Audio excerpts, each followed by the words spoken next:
चालू घडामोडीमधील पुरस्कार लक्षात राहत नाही तर या बघूया आपण.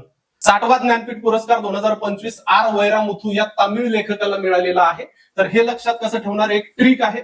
60व्या वर्षी म्हणजे 60व्या वर्षी वैरामुथूला तमिळ ज्ञान प्राप्त झाले. 60व्या वर्षी वैरामुथूला तमिळ ज्ञान प्राप्त झाले. आता हा पुरस्कार तुमचा विसरणार नाही. त्याच्यानंतर साहित्य अकादमी 2025 आहे.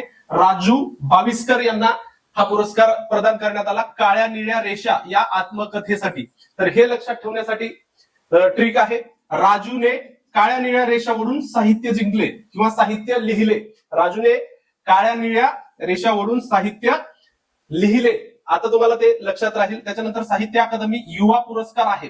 प्रदीप कोकरे यांना खोल खोल दुष्काळ डोळे या साहित्यासाठी भेटलेला आहे. याची ट्रिक आहे. युवा प्रदीपने खोल खोल दुष्काळ पाहिला. युवा प्रदीपने खोल खोल दुष्काळ पाहिला किंवा खोल दुष्काळ पाहिला. त्याच्यानंतर साहित्य अकादमीचा बाल पुरस्कार आहे. डॉक्टर सुरेश सावंत यांना आभाळ माया या पुस्तकासाठी हा बाल पुरस्कार मिळाला. याची ट्रिक आहे लक्षात ठेवण्यासाठी. बाल सुरेशला आभाळ माया हवी. बाल सुरेशला आभाळ माया हवी. आता हे तुमचं नक्कीच लक्षात राहील.